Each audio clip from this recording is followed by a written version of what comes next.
मुंबई के मीरा रोड में पहलगाम हमले जैसी वारदात सामने आई है। यहां धर्म पूछकर दो सिक्योरिटी गार्ड पर एक जिहादी ने ताबड़तोड़ चाकू से हमला कर दिया। आरोपी ने नया नगर इलाके में पहले इन गार्ड्स से उनका धर्म पूछा और कलमा पढ़ने को भी कहा। जब गार्ड ने मना किया तो आरोपी जैब जुबैर अंसारी ने चाकू से हमला कर दिया। जब पुलिस ने आरोपी को गिरफ्तार किया तो उसके पास से नोट भी बरामद हुआ जिसमें आईएसआईएस, गाजा जिहाद जैसे शब्द लिखे मिले। इस मामले की जांच अब एटीएस को सौंप दी गई है। बीजेपी नेताओं ने इस मामले पर आपत्ति जताते हुए आरोपी के खिलाफ कड़ी कार्रवाई की मांग की है। एक जिहादी प्रवृत्ति गए कुछ वर्षों से ये महाराष्ट्र में थोड़ी उसको बढ़ावा मिल रहा है। जिहादी धर्मांध और टेररिस्ट संबंधी यहाँ पर जो दूसरा सिक्योरिटी गार्ड था, एक जो मिश्रा जी है, गंभीर है उनकी परिस्थिति, लेकिन इम्प्रूवमेंट की ओर है, सर्जरी हुई है, कभी वो शुद्धि में आए नहीं है।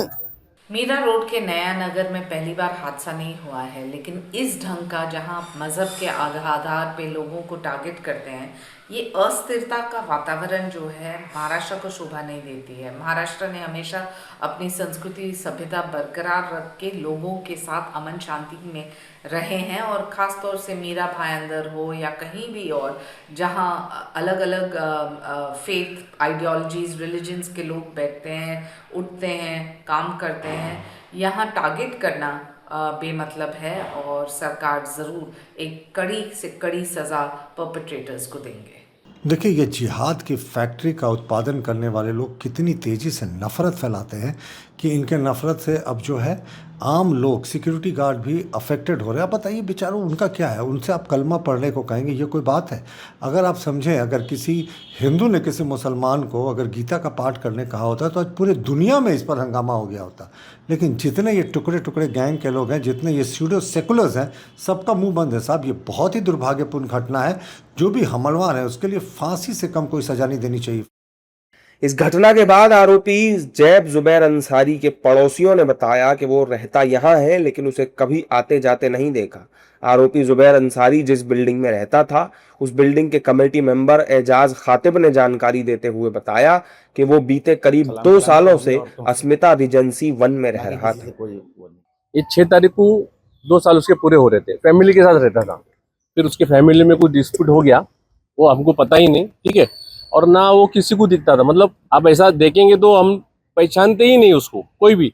और यही संडे के दिन कमेटी के लोगों ने जो लोगों का एग्रीमेंट एक्सपायर होता है तो उसको भी बुलाए थे, और वो छोड़ के जाने वाला था।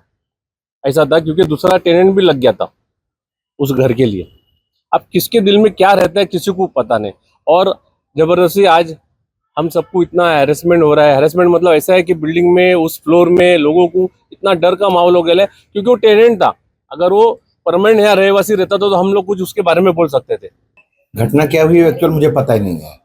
उस बंदे को मैंने कभी नहीं देखा। अगर आप मुझे दिखाएंगे, मैं अभी इसके पहले भी बोल चुका हूँ, मैं पहचानता नहीं उसको। अगर आप दिखाएंगे उसको कि ये है तो मैं हाँ बोल दूंगा, बाकी मैं उसको जानते ही नहीं। शक्ल देखना क्या करता था, कैसे करता था, किसी को आइडिया नहीं है।